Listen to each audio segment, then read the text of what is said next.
Bueno, solo puedo decir que tenemos un grupo de lujo. Está claro, a ver, han sido cosas muy pertinentes. Solo te voy a apuntar una cosa, Marines. El término esencia no lo estamos manejando así, nada más. Ah, ¿no? No. Esencia es que es una cosa casi técnica lo que es esencia, ¿eh? O sea, que no es la esencia de... No, pero bueno, te entiendo lo de la maestra, pero para que no nos despistemos, porque cuando dice Sartre que la existencia precede a la esencia, si no, no vamos a entender nada, ¿eh?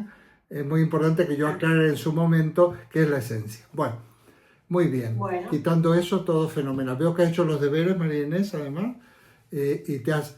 Bueno, aquí han salido muchas cosas. Vamos a intentar empezar, o por lo menos dejar un poco puesta la base de lo que vamos a seguir haciendo.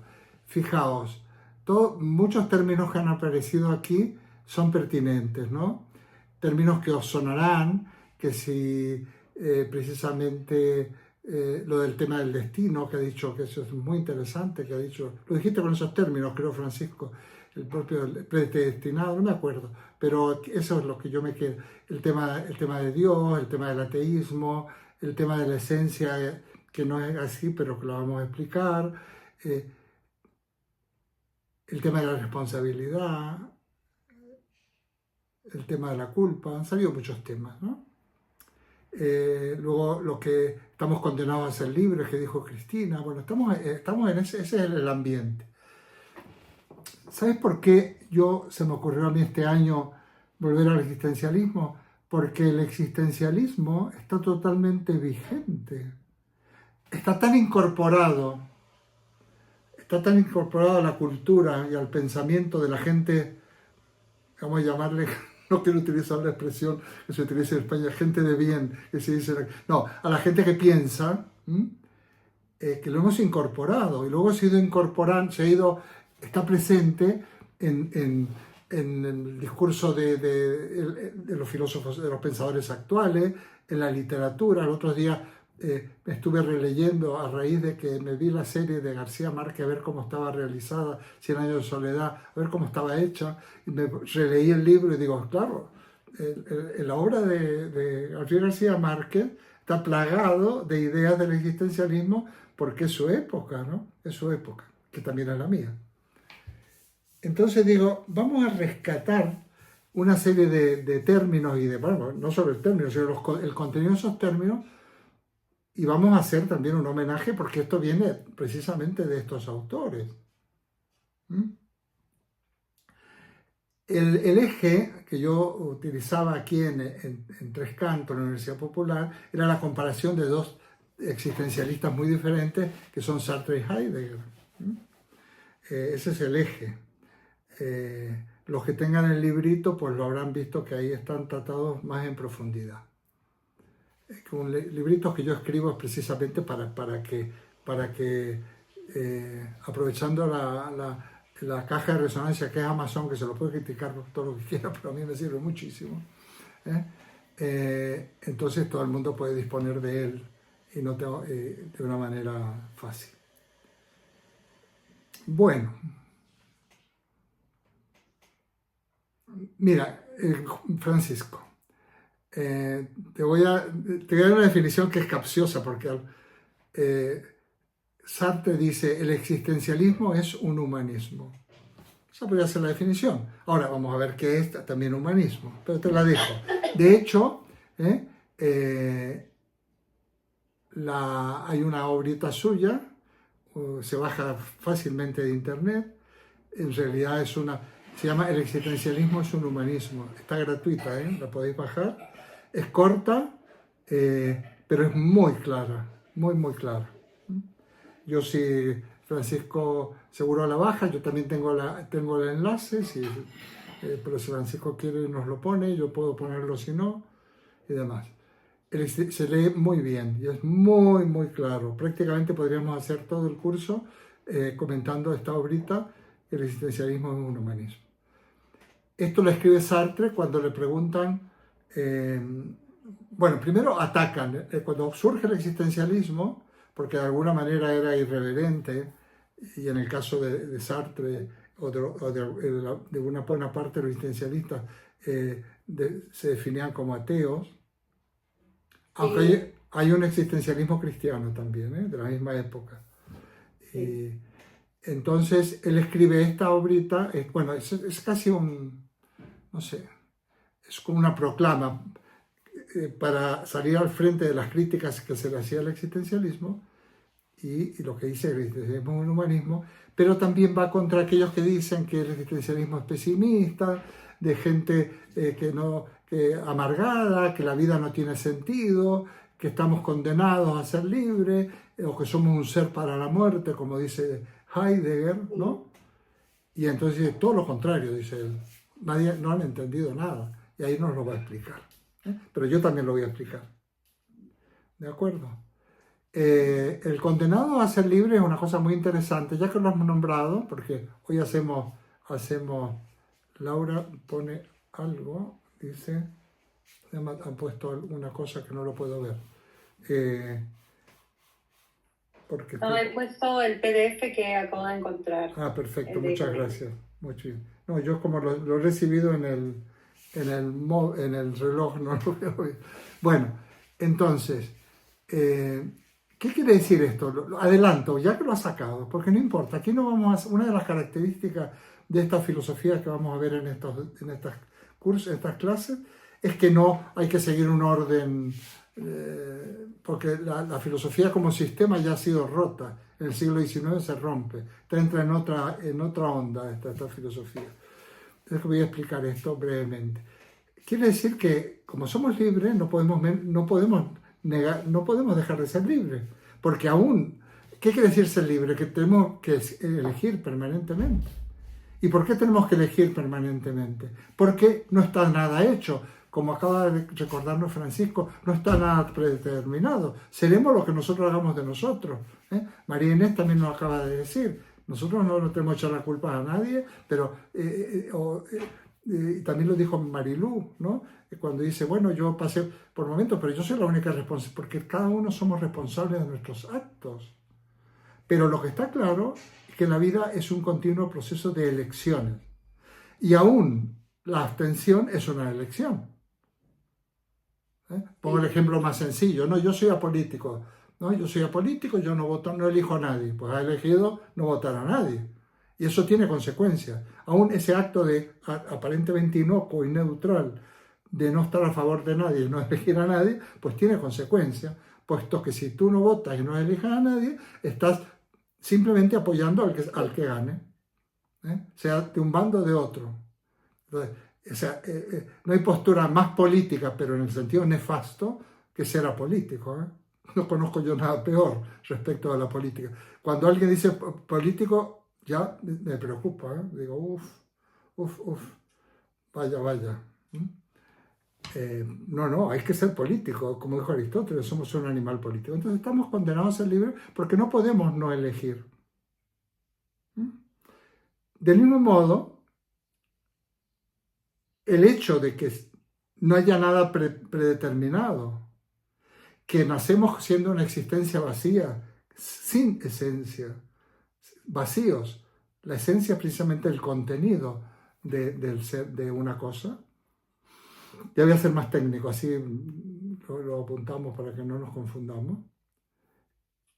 Precisamente como tenemos que construir nuestra esencia, tenemos que construir lo que somos, y seremos responsables de nuestros actos. Las moscas, la obra esta a la que hizo referencia, me parece que fue María Inés, pues eso nos provoca angustia. Porque claro, no podemos cifrar nuestra vida o en una entidad superior, en un destino. No hay excusa. Soy yo el responsable de mi vida porque soy el responsable de mis actos. Y eso es lo que, dicho de una manera rápida, porque vamos a entrar en profundidad, para hoy, para entrar en calor, es la angustia existencial. La angustia es lo que nos produce la responsabilidad de nuestros actos. Somos responsables de nuestros actos. Y además muy interesante cuando veamos esto en Sartre, que no solo somos responsables por nosotros, sino que somos responsables para la humanidad. Esto me gusta mucho. Cuando yo cometo una injusticia, aunque sea en privado, eso afecta al ser humano. Si la injusticia, el daño no se le produce a un individuo o a unos pocos individuos, pero sin embargo estamos atentando también contra lo humano, contra la humanidad. O sea, porque nosotros, digamos, tenemos que intentar no ser viles, no envilecer nuestra relación con los demás. No podemos explotar, no deberíamos explotar, mentir, qué sé yo, sojuzgar, esclavizar, todas estas cosas a la gente. Entonces es muy interesante el sentido de la libertad que tiene Sartre, bueno, que tienen los existencialistas en general. Entonces, eso quiere decir que estamos condenados a ser libres. La palabra es un poco dura, pero es una manera de decir las cosas, ¿no? Quizás un poco.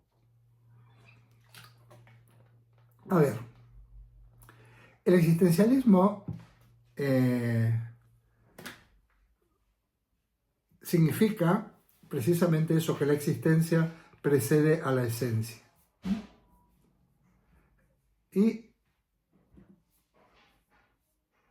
esto es lo que vamos también a dejarlo ahí en stand-by para que veamos que con más detenimiento, quizás en la próxima reunión.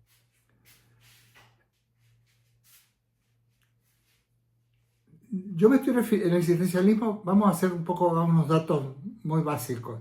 Mirad, hay un existencialismo, el existencialismo, así históricamente hablando, lo que se llamó existencialismo, nace con Kierkegaard, un filósofo danés del siglo XIX, de finales del XIX. Pero el que vamos a tratar ya el existencialismo del siglo XX, donde las figuras claves básicas para mí son Jean-Paul Sartre y Martin Heidegger, que va a ser muy interesante contrastarlos, porque ambos lo son. Sartre escribe cartas sobre el humanismo, el existencialismo es un humanismo, y en el mismo nivel, y de alguna manera respondiendo, escribe Heidegger cartas sobre el humanismo. O sea, estas dos obras son de la misma época, de alguna manera hay un diálogo entre ellas, de alguna manera. Porque ambos no sé si se conocieron en persona, pero sabían de su existencia. Ambos valoran al otro y se sienten, digamos, con cuestiones comunes, y a ambos también les gusta marcar la diferencia de unos con otros. Entonces, a ese existencialismo me voy a referir. Luego van a sonar otros nombres, por ejemplo, como el famoso Camus, pero más que nada, bueno, fue un filósofo, sí, pero escribe unas cuestiones, obras literarias, y además vive poco, o el otro que está, Merleau-Ponty, o sonarán, el existencialismo cristiano, Gabriel Marcel, Jaspers, también son interesantes. La propia Simone de Beauvoir, que sería una discípula, porque está sería un poco el existencialismo donde ya aparecen toda una serie de despuntes del feminismo. Luego también hay otros pensadores, porque yo lo divido en el librito, antecedentes, el siglo XX, y luego consecuencias. Por ejemplo, Erich Fromm adopta muchas de las ideas del existencialismo. Paulo Freire, la pedagogía como práctica de la libertad, el existencialismo está ahí presente de una manera clarísima. Enrique Dussel, nuestro filósofo mendocino, empieza su andadura filosófica estudiando en Alemania con Heidegger, y entonces y tiene una base existencialista clarísima. Entonces, bueno, estas son consecuencias. En España tenemos a Ortega y Gasset, que no es existencialista, pero estudia en la misma época, en Alemania va Ortega, y es contemporáneo de Heidegger y de Sartre, y sería, digamos, la versión española del existencialismo. El existencialismo del siglo XX, sobre todo de estas figuras como Heidegger, Sartre y el propio Ortega y Gasset, tienen un punto en común esto está también en esta publicación, es en Husserl. Husserl es el fundador del método fenomenológico, que es el que van a usar estos autores, Sartre, Heidegger, Ortega, por decirlo de alguna manera. ¿De acuerdo? Entonces, recordad esto porque lo voy a ir mencionando y en un momento dado vamos a hablar un poquito de Husserl. Pero en el siglo XIX tenemos antecedentes clarísimos del existencialismo, clarísimos. No solo el fundador histórico, que es Kierkegaard, sino dos autores que aquí hemos tratado. Uno es Schopenhauer y otro es Nietzsche. Claro, o sea, en el existencialismo está presente Schopenhauer y Nietzsche, sobre todo en el existencialismo alemán, en Heidegger. Y no es el primer ateo que tú tienes noticias. Desde luego, Nietzsche tampoco era precisamente un creyente, ¿eh? Estamos hablando del siglo XIX. Y hay otro elemento muy importante, y hay dos elementos más de los cuales hemos hablado. Uno que es Carlos Marx, que no es que sea un existencialista, pero es un antecedente, porque el concepto de libertad y de ir contra la alienación que plantea Marx va a ser una de las bases del existencialismo del siglo XX.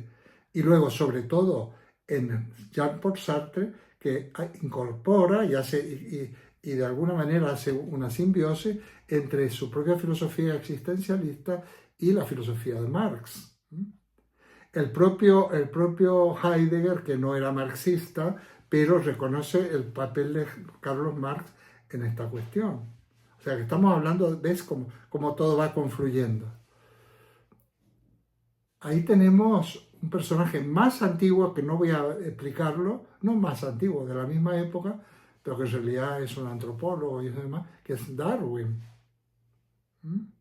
Si el hombre es un ser que surge en la evolución y un miembro de la naturaleza más, pues lógicamente no puede haber un destino, ni puede haber, o sea, el hombre se ha ido haciendo, lo saben muy bien los antropólogos, no solo a sí mismo, sino que ha ido construyendo en una relación dialéctica con el medio, cuando construye los primeros utensilios, las primeras, y bueno, y hemos llegado hasta la época que hemos llegado, ¿no? Siempre está presente, no olvidéis la imagen esta de 2001, Odisea del espacio de Kubrick, el hueso que se tira al aire, aquel primate y luego la nave espacial, ¿no? Entonces tenemos antecedentes. Entonces lo traigo aquí a la mesa, lo traigo aquí a la luz, porque está vigente en muchos de nosotros, aunque no lo hubiéramos estudiado, aunque no hubiéramos tenido pocas noticias. Sin embargo, hemos leído, nos hemos formado leyendo libros, leyendo las noticias, teniendo una actitud de compromiso político y de ética y política asumida. Hemos asumido toda la base que está presente en el existencialismo. ¿O no suena, por ejemplo, la palabra autenticidad? En las épocas nuestras, Cristina, que somos de la misma ciudad, era muy importante la autenticidad, ser auténtico. ¿Qué era ser auténtico? No solo pensar, alguien lo dijo de los papeles, pero también hablaba que habría que aplicarlo a la realidad, no sé si fue María Inés o alguna de las que hablamos. Ser auténtico es ser coherente con lo que se piensa, que nuestros actos sean coherentes con lo que pensamos y con nuestros compromisos y con nuestras ideas.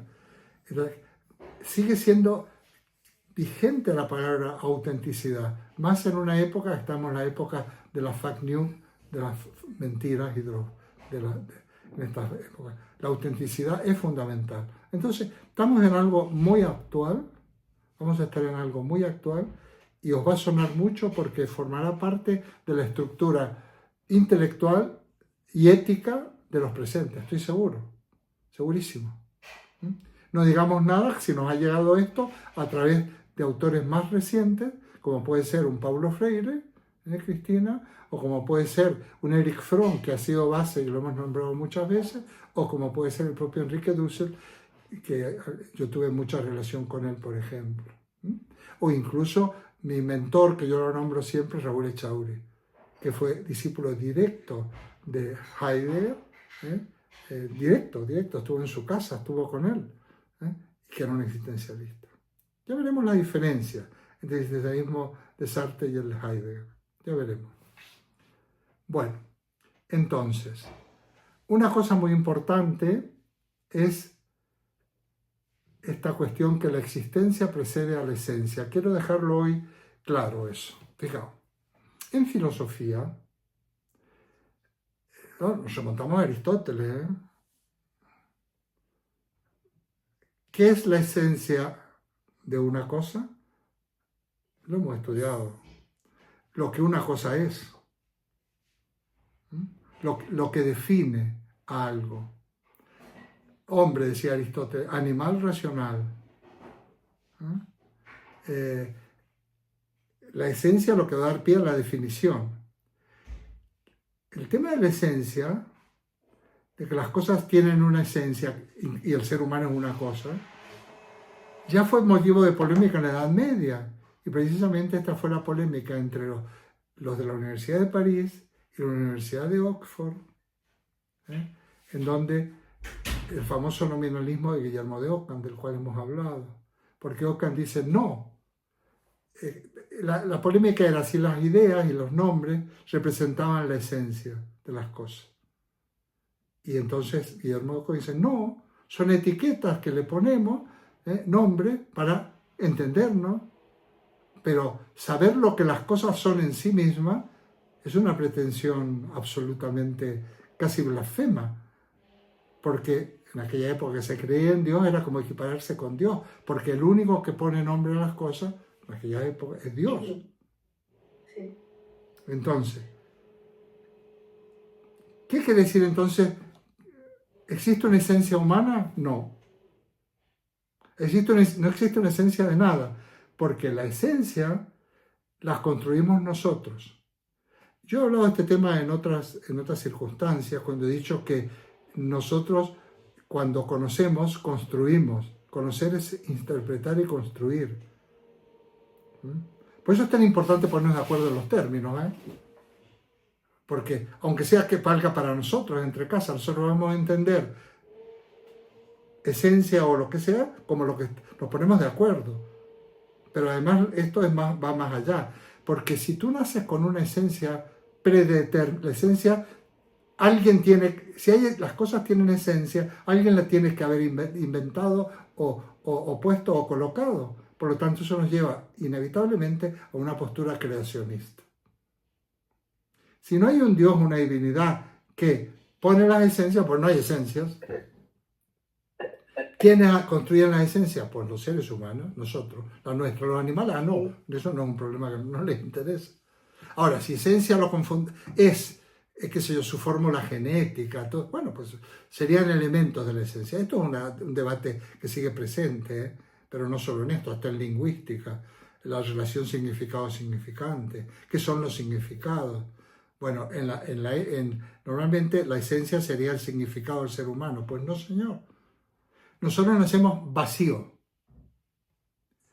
Nacemos con la posibilidad de ser hombres, y tenemos que concretarla, construirnos a nosotros mismos. Por eso decimos que la existencia precede a la esencia, porque nacemos siendo una pura existencia vacía que vamos llenando. Y nuestra esencia estará completita, y ahí a lo mejor podríamos acercar a lo que dijo Mariene, a lo de esa compañera suya, de esa maestra, cuando nos muramos. Porque nuestra esencia, en el momento de la muerte será cuando nuestra esencia será lo que sea. Es lo que hemos construido nosotros. La esencia es lo que nosotros construimos, nuestra propia esencia. Pero la existencia precede a la esencia. Ahí viene el nombre existencialismo, y esto es común a todos los autores que se los catalogue así. No sé si se entiende, si esto se ha entendido más o menos. Bueno, ¿de dónde sale, por qué surge también todo esto? Yo ya he explicado que realmente también el existencialismo es una crítica a la modernidad, pero a la modernidad de los siglos XVII y XVIII. Esto es como más técnico, lo voy a mencionar, pero luego se va a suavizar un poco. Es la crítica a la noción de sujeto, el sujeto moderno. Fijaos, el pienso, luego existo, o sea, Descartes y Kant, que lo hemos nombrado aquí, hicieron unos avances increíbles, porque consiguieron producir, de alguna manera, instaurar como una revolución copernicana y poner a la filosofía en torno al hombre. Es como una revolución antropológica. Por contra, el teocentrismo medieval. En cambio, en la Edad Moderna, 17 y 18, es un antropocentrismo. Y entonces el concepto de razón es preeminente y es muy importante que se haya digamos, fundado, que se haya fundamentado ese concepto de razón, la racionalidad, porque esto dio pie a que se desarrollara la ciencia, la razón. Pero ¿qué ocurre? Voy a tener que encender la luz, porque yo ya aquí me estoy quedando. Entonces, ¿pero qué pasa? Que la razón de la racionalidad moderna, del sujeto moderno, no lo resuelve todo. Como una vez tratamos aquí, que estaba Silvia Artigue, dice, hay que hablar de una razón, me gustó mucho la expresión, razón sintiente. Somos razón, pero también somos afectividad, sentimientos, emociones. Para ir con una metáfora, no todo es la cabeza, sino que también está el corazón, para ser metafórico. Entonces, eso se ha equiparado al ser humano a un sujeto pensante, a una razón que todo lo puede. Además, eso produjo una situación de gran optimismo, porque parecía que la ilustración es un movimiento que dice, bueno, vamos a organizar todo bien, la política, la economía, la moral, y aquí todo va a estar fenomenal. Ya ves que no está tan fenomenal, porque la razón ha tenido que luchar siempre contra lo que no es razón. A veces son sentimientos, a veces es voluntad de poder, ¿Realmente el mundo hoy en día está organizado racionalmente? ¿Es racional las guerras, estas últimas de Gaza y de Ucrania? ¿Es racional que haya pasado lo que ha pasado en el país del norte de América? ¿Es racional eso? ¿Ha sido el triunfo de la razón realmente? ¿O el triunfo de aquel que estaba disfrazado de bisonte? Entonces, por un lado, pero por otro lado, Kierkegaard dice en el 19, bueno, pero la filosofía ha desarrollado la razón, ha hecho unos análisis, ha puesto al servicio, ha profundizado en la racionalidad en la ciencia, en la economía, en la política, en la ética, en todo, pero nos ha uniformado a todos en un tipo de racionalidad. ¿Y qué pasa con el individuo? La filosofía se ha ocupado del individuo que sufre, sufre decepciones, que se hunde, que siente angustia, que a veces fluctúa entre que la vida tiene un sentido impresionante y otras veces se querría tirar de un 10º piso. Claro, los escritos de Kierkegaard son lacerantes, son de una persona angustiada. Pero no es para menos, por eso la angustia va a ser uno de los temas del existencialismo del siglo XX, no es para menos, es que la responsabilidad de que tenemos que ser libres y construir nuestra vida, si no te produce un grado de angustia, es que no eres que eres una máquina, es que eres un robot. Y la angustia no tiene por qué ser inhabilitante o llevarte a la depresión, pero es un poco ese vértigo de ese sentido de la responsabilidad de que tenemos que tomar decisiones continuamente.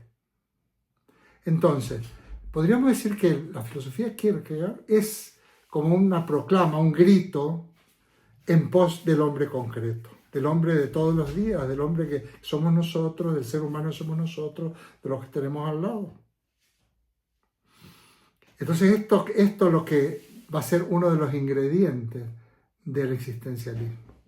Hay otro más antiguo, unas décadas más antiguo, cuando Marx dice, Marx que está en esa tradición de la razón, y de hecho utiliza el método de Hegel y aplica a la razón también a la economía, con el tema, el análisis que hace del capitalismo, de la explotación, de todas estas cosas. Pero Marx reivindica al hombre de carne y hueso. ¿Cuál es el hombre de carne y hueso? ¿Cuál es el hombre concreto? El trabajador, el proletario.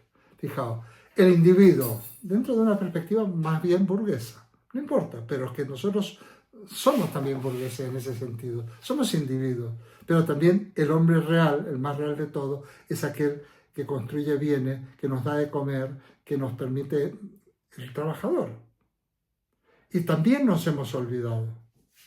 Entonces, hay dos reivindicaciones fundamentales en el siglo XIX. El hombre concreto, que somos cada individuo que sufre, que tiene alegrías y pesares, y el trabajador y el trabajo. Y entonces aquí surgirá la dialéctica entre el trabajo libre y el trabajo enajenado. ¿Cuántas personas se realizan de verdad en el trabajo? Muy pocos. Los afortunados. Yo soy un afortunado. Mi trabajo ha sido toda la vida, pues yo soy afortunado. Eso no quiere decir que haya ido libre de angustia, de pesar, de dolor, por la impotencia a veces de un sistema, por intentar con toda la fuerza que el que tienes del otro lado, que el alumno, el discípulo, el estudiante, lo que tú quieras, realmente despierte y piense que es lo único que lo hará libre. Por supuesto que también es una profesión dura, pero al menos nuestra profesión no es un medio, sino que es un fin. Como decía Descartes de la suya, de ser pensador.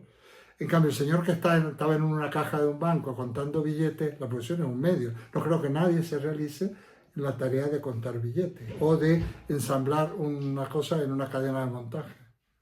Otra cosa es que le sirva el salario y que se forme y que pueda abrir espacios de libertad.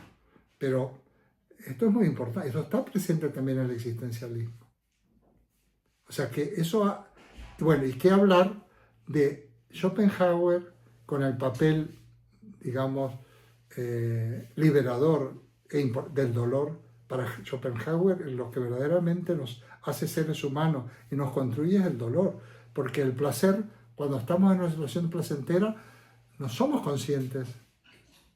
El placer parece que es nuestro estado natural, es el dolor el que nos despierta y nos hace valorar la situación de placer que hemos perdido, aunque sea transitoriamente, pero nos hace también descubrir la importancia de nuestra acción para salir de esa situación de dolor.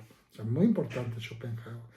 Y no digamos Heidegger, con toda una crítica de la civilización occidental y de la religión y de la filosofía, donde una de las claves podría ser Dios ha muerto, Dios me refiero, es una metáfora, viva el hombre, viva el superhombre. Ese superhombre que construye es el hombre del existencialismo.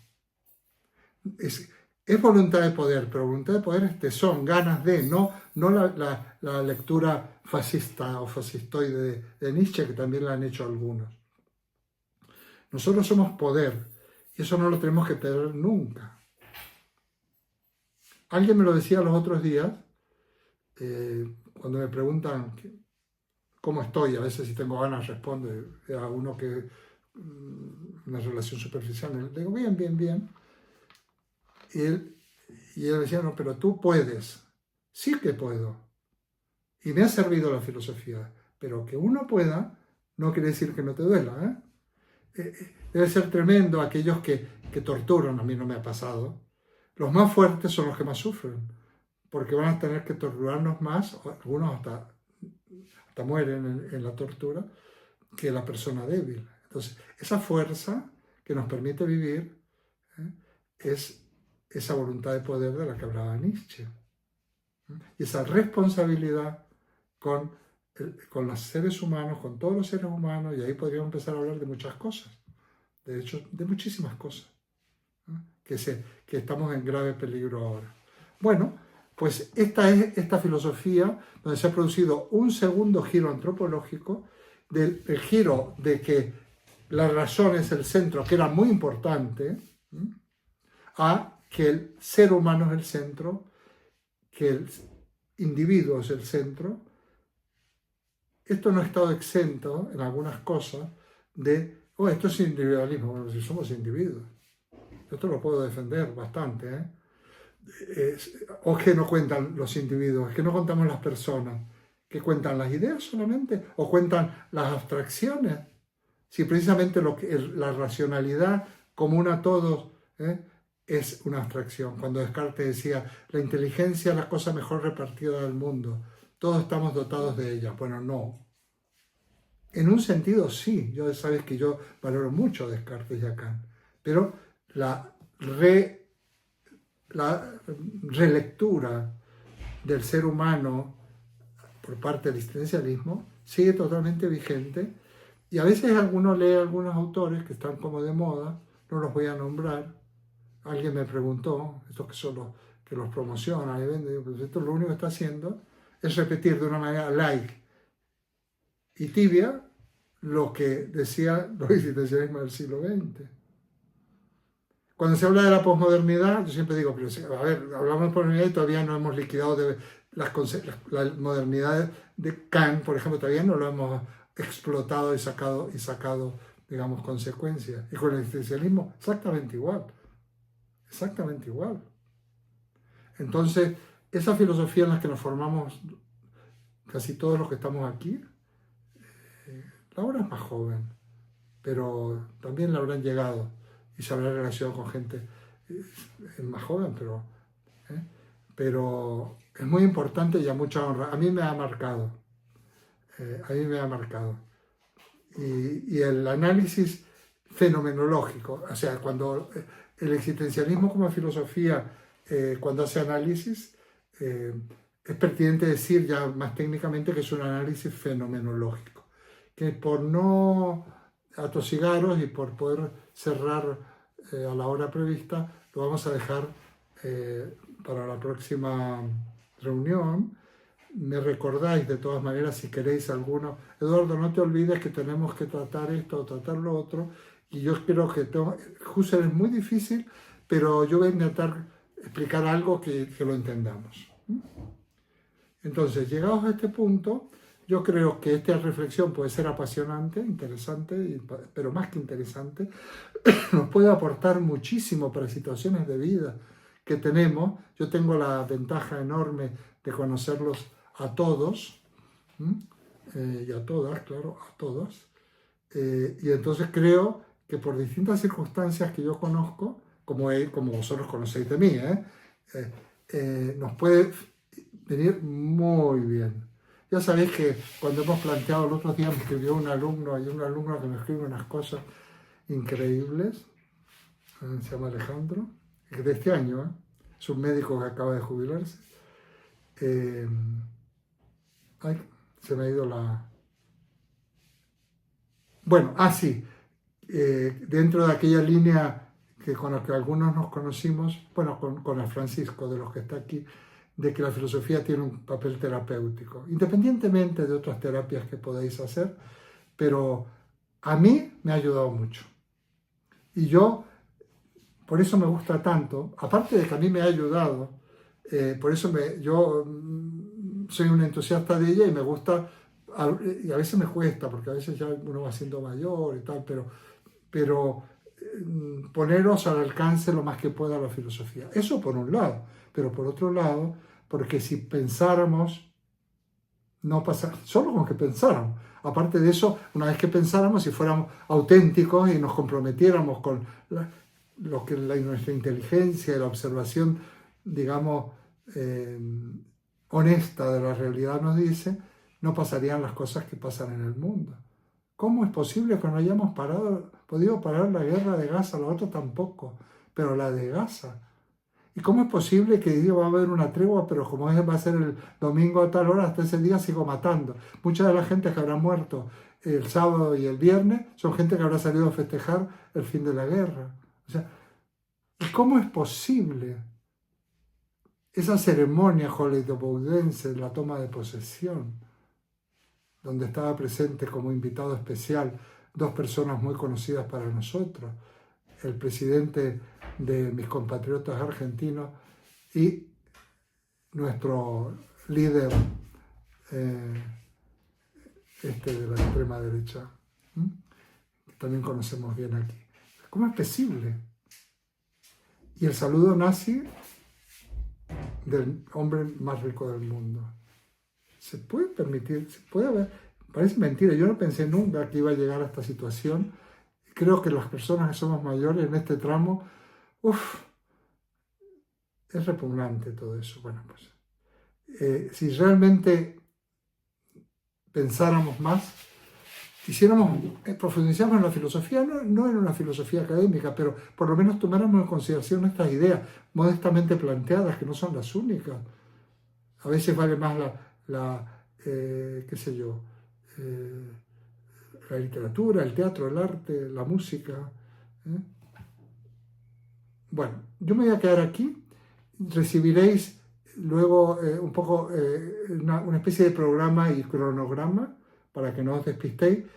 Que sepáis que siempre van a ser los jueves a las 5 de la tarde de la España. Yo creo que ya no tengo que andar poniendo la hora que hay en cada país, pero lo hago porque siempre alguien me pregunta. La gente de México que tenemos, ahora está Marilu, se reapuntó Mariana, tiene la misma hora. En Argentina, Brasil y Paraguay también tienen la misma hora. Y Colombia tienen una hora menos que en México. Colombia, que en México. No, en México son 7 y en Colombia son 6. Y Argentina son 4. Y Brasil y tal. Bueno, aquí me quedo. Quedan unos minutos para que digáis lo que queráis.